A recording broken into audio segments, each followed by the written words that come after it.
मैंने पहला कुरान पाक का नुस्खा लिखा था 2017 और 18 के दरमियान, तकरीबन 11 महीने के अरसे में। तो जब मैंने पहला नुस्खा लिखा तो मैंने महसूस किया कि मैं ये काम कर सकता हूँ। तो फिर मुझे आइडिया आया कि मुझे मुख्तलिफ़ अंदाज़ों में करना चाहिए। तो इस साल मैंने तकरीबन 7 माह लगा के 500 मीटर लंबा कुरान पाक तहरीर किया।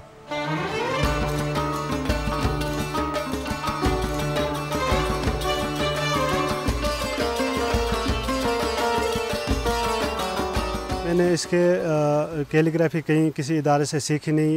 मैं कुरान से नकल करके सीखता था, लेकिन अब मुझे 6-7 साल की प्रैक्टिस है, तो अल्हम्दुलिल्लाह मैं अब कर पा रहा हूँ इसको।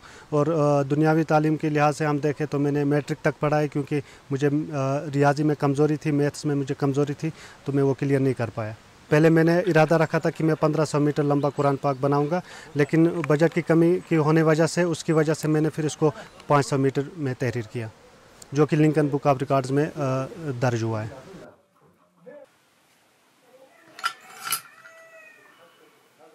इस प्रोजेक्ट में मुझे जो मटेरियल चाहिए था वो इधर कश्मीर में अवेलेबल नहीं था, उसके लिए मुझे दिल्ली जाना पड़ा। तो मैंने ये नुस्खा जो है वहीं तहरीर किया। जो लेमिनेशन इस तरीके की करनी पड़ती है वो भी इधर कश्मीर में मुमकिन नहीं थी, और जो पेपर जो था वो रोल फार्म में, वो भी इधर ओपन मार्केट में वो मिलना मुश्किल ही था। तो इसलिए मुझे दिल्ली जाना पड़ा, तो मैंने वहीं ये नुस्खा जो है वो लिखा।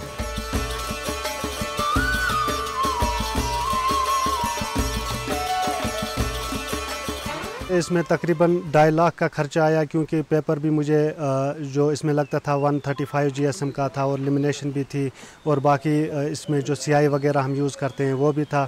तो वो मेरे करीबी रिश्तेदारों ने जो है उसकी ज़िम्मेदारी उठाई। ये वो काम है जो मैं करना चाहता था, इसलिए मैंने इस पर रोज़ाना 18 घंटे के हिसाब से मैंने काम किया है।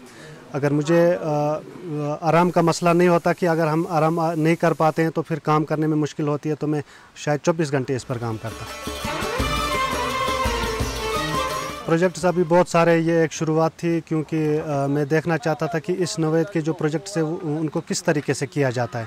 ये एक शुरुआत थी। इंशाल्लाह मुझे आगे काफ़ी प्रोजेक्ट्स है जो मैं अभी बयान नहीं कर सकता। तकरीबन 3 नुस्खे अपने हाथ से इससे पहले मैं तहरीर कर चुका हूँ। उसके बाद इसके अलावा मैं ट्रांसलेशन पे भी काम कर रहा हूँ, जो कि अभी नामुकम्मल है। इंशाल्लाह वो भी मुकम्मल हो जाएगी।